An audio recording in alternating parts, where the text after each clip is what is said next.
Is the HUBSAN ZINO a DJI Mavic killer? You're about to find out. I'm Justin Davis, and this is Drone Camps RC.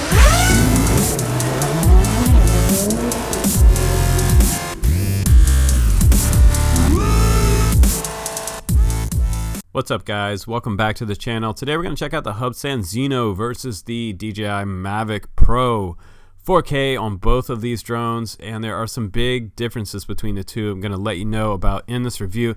Also, if you'd like to get entered in to win a Tiny Hawk in the month of December, you'll get it by January 2nd. If you make a comment, let me know where you're from in this video, and I'll be sure to ship it to your door if you do win. We're also giving away an HGLRC Mephisto 6S drone. Super awesome.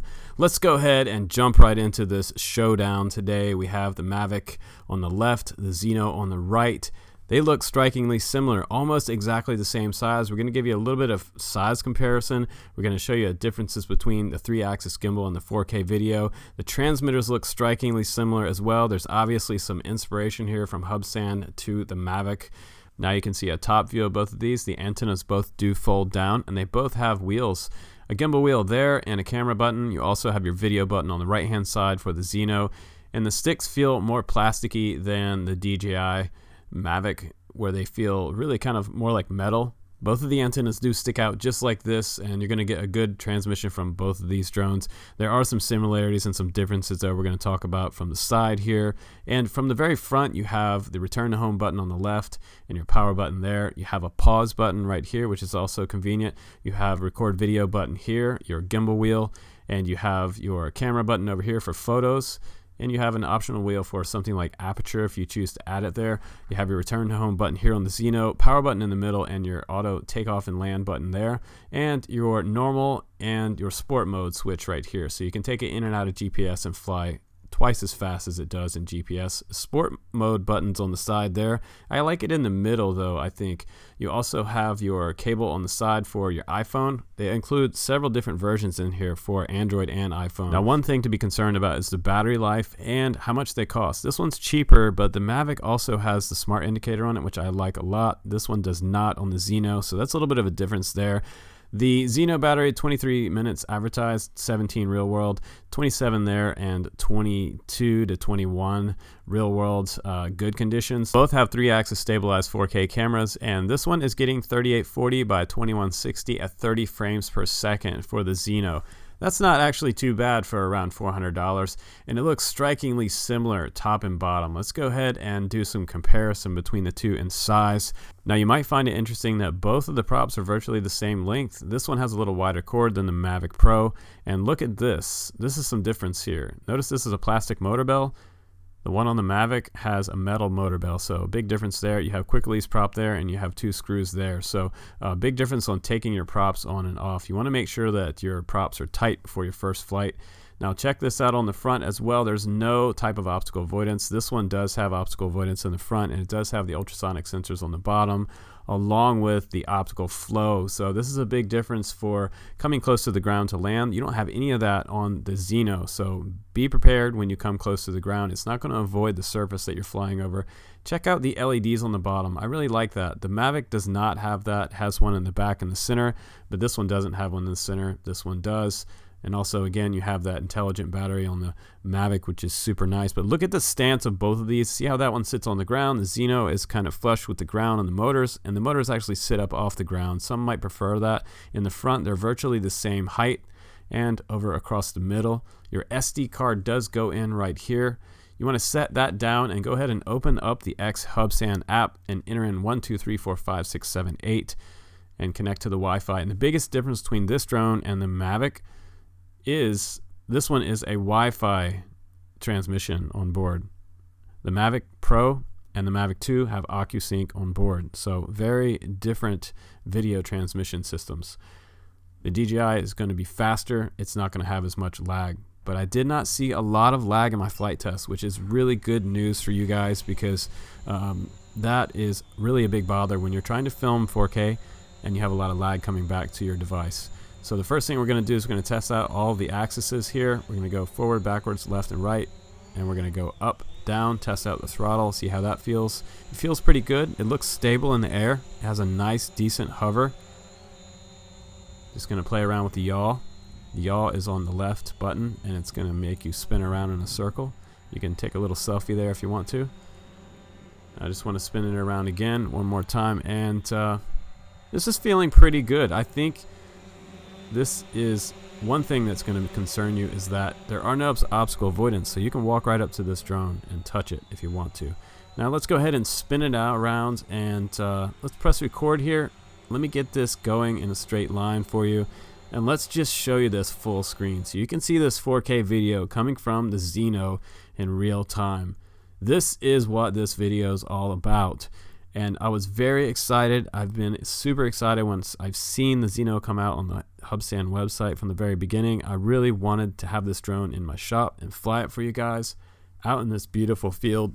And this is a nice day to test because it is overcast. It's wintertime, and we have a low light situation here for this camera. So we're seeing how much color we can actually capture with the 4K camera on board. Now, right now, as the making of this video, there is no way to change the camera settings. That's the only biggest bummer of the X-HUBSAN app right now.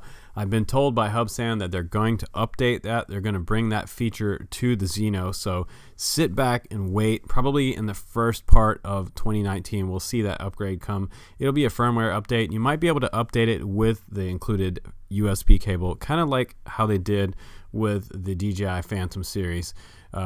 I didn't see any way to do it in the app. Maybe they will also add an over the Wi-Fi update to the quad as well. But the video looks absolutely beautiful here. The grass looks awesome. For something under $400, I have to say that this is kind of a groundbreaker, a game changer for the drone industry. And for you DJI haters out there, you guys hate those pesky no-fly zones. This one does not have the no-fly zones programmed into it. And one other thing, look at this video. Think about this versus the DJI Spark. This is just as good as the DJI Spark, if not better. A little more vibrant colors, very fine details. When I get closer to the ground, you're going to see how detailed it is. It's also comparable to the Mavic Air. I would put this up against the Mavic Air. It does not have the obstacle avoidance sensors on there, but that also allows you to fly it in closer in type places. If you're already a good pilot, you know you're not going to hit that tree. You can fly by it without this thing actually stopping you. Some of the DJI drones I've flown have actually stopped me in a forward flight path, and that was really kind of annoying when you're trying to make a nice straight ahead video and then there's a sign out to the left or the right. Some of those sensors look a little wider field of view than they really need to, so they won't let you scoot by. They're just going to stop you in place, and you're going to stand there wondering why your drone stopped, because you had plenty of clearance between yourself and that street sign that you were flying by. But we're in a return to home situation right now. We're going to check out how close it comes to the landing point. Check this out. Check this out. This is awesome. Really nice return to home.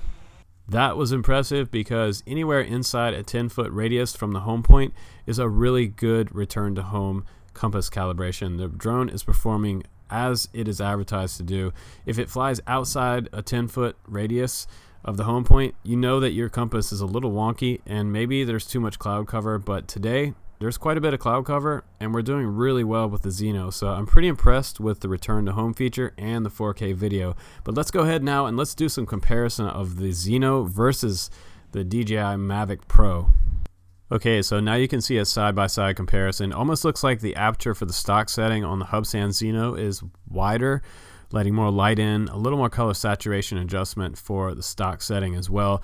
The Mavic Pro seems to be tuned down as far as the aperture setting goes for the stock setting, and this is the most general setting that you can come out of the gate with. If you just got your Mavic Pro for the first day, it would look like this on a cloudy day. So it seems that HUBSAN has taken it upon themselves to make some camera adjustments with the beginner in mind, making those saturation levels higher, and there seems to be less definition in the clouds for the Zino, as you can see in comparison with the Mavic Pro.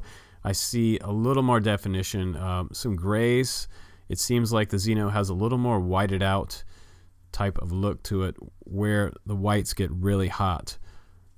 But where the Zino is really shining is full color saturation and difference in image right here. I feel like I'm looking at two completely different types of 3-axis gimbal cameras. And I know that the Mavic Pro is capable of doing what the Zino is showing here, but right out of the box, I didn't adjust anything. They wouldn't even let me mess with the camera settings. So that was kind of upsetting to me because I would like to change it and I would like to fiddle around with all the settings inside the aperture, frame rate, things like that. The Zino does 30 frames per second and the Mavic Pro does as well at 4K. But look at the video difference. And I have not messed with the colors at all in this video. What you're seeing is stock, what it looks like off the camera, reduced down from 4K. Okay, now you're seeing it full screen, and just check out the HUBSAN ZINO full screen. This looks absolutely beautiful. Now let's cut over to the Mavic Pro. This is the same scene with the default settings right out of the gates with the Mavic Pro. And let's just go back to the Zino again, and let's flip-flop back and forth a little bit and look at the differences between these two stock settings. The Zino does not let me do any controls in the app whatsoever right now. Hopefully that update is coming from HUBSAN.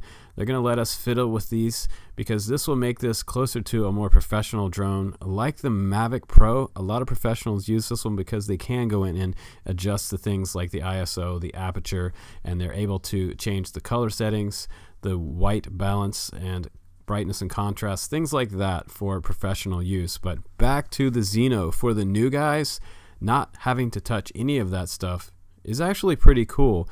And in my opinion, if they give us the brightness and contrast settings, the aperture settings and things like that, color sets and other things that we want in this app, this will make this drone well worth the money.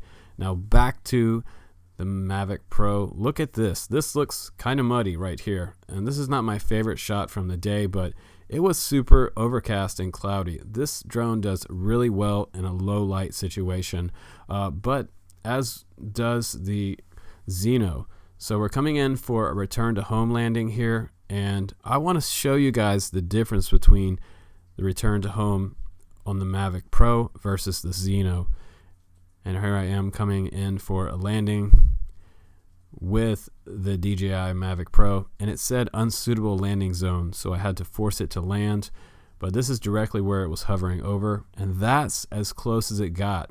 So the Zino actually landed a little bit closer than the DJI Mavic Pro, which is kind of impressive. So it does show you that this was calibrated very well. Both of them were calibrated in the very beginning of the video before I flew, and that is a much broader landing than the Zino in comparison. That's actually pretty impressive right there. And by all means, DJI fans, don't get too offended. I'm not saying that the Mavic Pro is less of a drone than the HUBSAN. It outperforms the HUBSAN in circles by many aspects, but it's also about twice the price right now. Even for a refurb, it's going to cost you much more. But look at the difference between how far away this one landed versus where the Zino landed. So it did land further out, and so that one fails as far as the return to home test goes for accuracy within that 10-foot radius. The Zino actually won that part of the contest. And for the new guys, I would say the Zino is a really great pick and half the price. So I think it's a really good quality drone. The 4K camera is really impressive. I think if they let us adjust the brightness on that camera and some of the aperture levels and the ISO and stuff, that will be a great pick for next year. 2019 is really going to rock with the HUBSAN Zino. So I'm looking forward to all the updates and more stuff that comes out from HUBSAN for the Zino series. If they make a new one, a Zino 2 is going to actually crush it in 2019. But again, thanks for watching my videos, guys. I'll appreciate it, and I'll see you on the next one. Take care. Bye-bye.